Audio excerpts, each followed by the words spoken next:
Hello guys, welcome back to another video. My name is Prince and this is Understanding the Process. Today we're talking about if Arsenal need some more signings. Let's go. So as I speak to you now, it is currently 12:40 on the 1st of September. The transfer window closes in less than 12 hours and Arsenal may leave the transfer window possibly low on squad depth. The question is, do they need more signings? Do they need some more additions, especially in defence? I believe in attacking positions, they've got the numbers that can supplement and make the difference. However, in defensive positions, when rotations are needed, have they got the depth required? So, I think possibly not. Depends on a few things. Let's head over to the tactics board and then we can have a look and see what Arsenal's squad depth is looking like defensively for the upcoming season. So, Tomiyasu, possibly the most versatile player, is the one that's going to be covering a lot of those defensive positions. But at right back, normally we'd have Ben White. Right centre back, we'd have William Saliba, best right centre back at the club, best centre back at the club, arguably. At left centre back, we have Gabriel, and at left back, we have more often than not Zinchenko. In support of those positions, we have Tomiyasu, who can play anywhere across that back four. And then we have Kivior, who's most likely going to be the left-hand side of that defensive dynamic. Have a left centre-back or a left-back. Partey, I've put in here because Partey may supplement some of those positions. And we've seen Partey play the inverted right-back position at the beginning of the season. And I don't think we've seen the end of that style of play. I don't think we've seen the end of Partey playing that right back inverting role or somewhere along the defensive line but inverting into midfield. That's something that we could yet again see. So I've put Partey on here because we could see him in that position again in the future. I know there was a big uproar after the game against Fulham, after the first 3 games of the season. A lot of people calling for Partey to not play in those defensive areas. But guys, I think we could see that happen again, especially when we need a midfield presence from the defense that's not Zinchenko. So here we have it.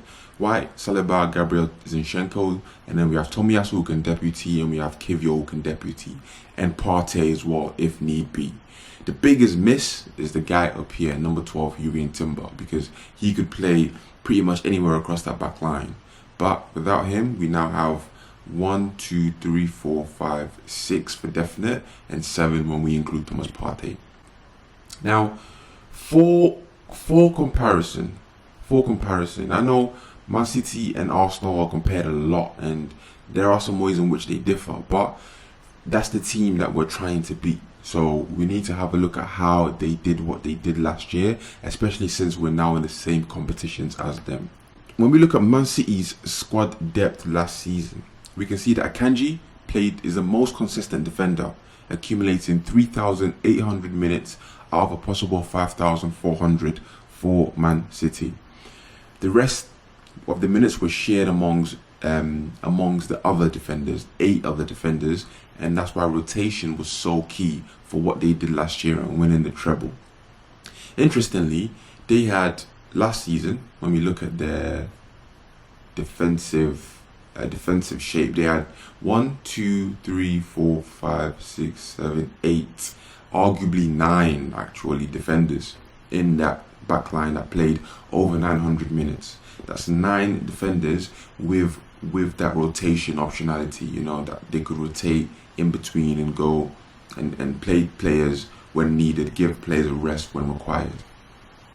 Additionally, last season, although Man City had a hectic schedule, meaning they played the second highest number of minutes across 4 competitions at 5,220.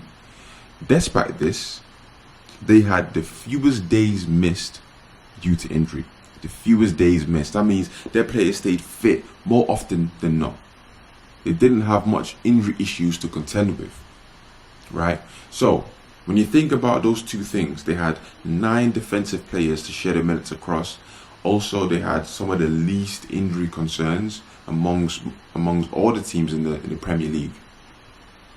You can see how the picture is beginning to be painted that Arsenal may, with these 7 players, Timber could be back, but we're going to ignore him because he's back later on in the season, maybe even the second half of the season, and by then it could be too late for us to really do what we want to do this season, which is win trophies. When we think about those 7, when we think about the cities, the city's dynamic last season, not having many injuries, not having many players missed games through injuries, and having 9 defensive options. And we look at Arsenal now, and we have 7 defensive options, one of whom isn't really a defensive option, but could be later on in the season if need be. I think we're walking a very tight rope, especially considering that Tomiyasu doesn't have the best fitness record, and he's away in January for the Asia Cup. Zinchenko doesn't have the best fitness record. We're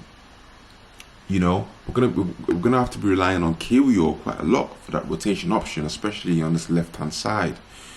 Partey, when he does come into defence, bolsters the right-hand side, but doesn't do much for this left-hand side dynamic. And I think that's where we could really be light if we don't do anything else before the window closes. Additionally, we've just let Kieran Tierney go on loan to Real Sociedad, and Kieran Tierney offered that bolstering options in the left back and in the left centre back positions. He was also a natural left back who provided that marauding runs that you see him do on this left hand side. So, are we short? I think very possibly we're walking a very tightrope between having enough rotation options and being short for the season coming ahead, and this could be a real issue. Again, Man City shared those minutes among, it says 8 here, but actually 9 defenders. So again, are we short? Very possibly. Now, potential issues here: Tomiyasu leaving in January, injury risk. The likes of Zinchenko, the likes of Tomiyasu.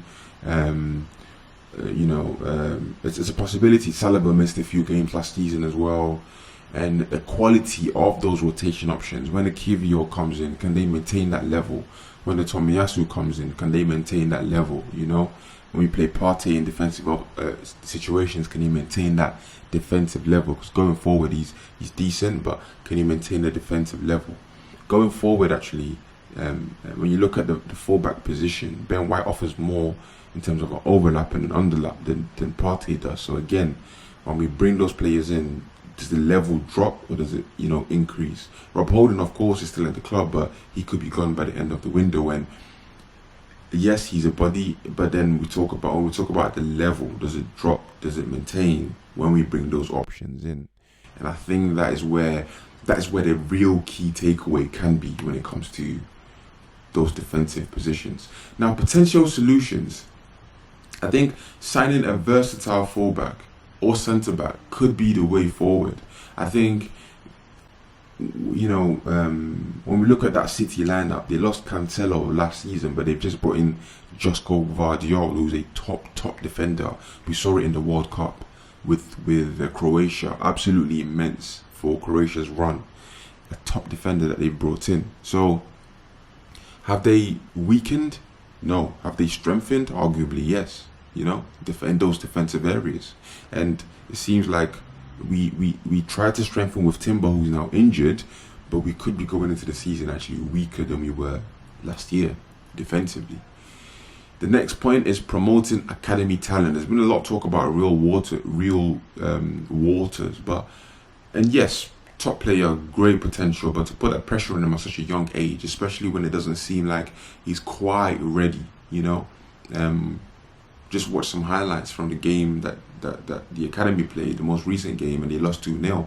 And he seems solid and a good player, but a mistake where he made led to the goal. And in the Premier League, we're talking about the first team, we're talking about faster pace, we're talking about more physical. It could be too early for the likes of real Waters. The next thing is leaving it to the January transfer window. We've seen Arsenal do this before, where we don't make a rash choice, or we don't make a transfer out of urgency if the opportunity is not there. If it's not there, we don't jump the gun and make that transfer, and we could see that again play out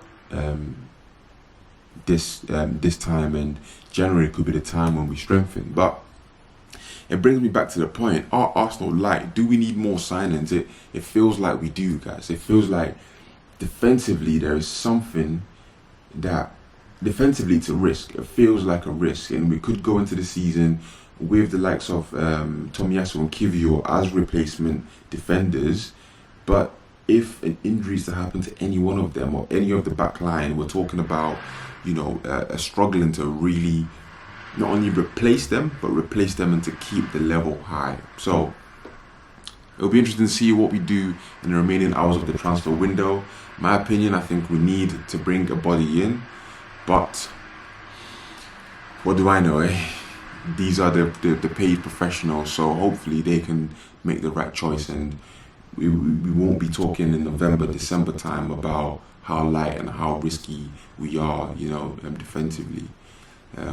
So yeah, let's see how it goes. Thank you for watching. I hope you enjoyed this video. Leave a comment down below what you think in terms of our numbers and whether we need more players, whether we're good, and I'll catch you in the next video. Don't forget to like, subscribe for more, and share as well, so others can also enjoy this video. So catch you in the next one.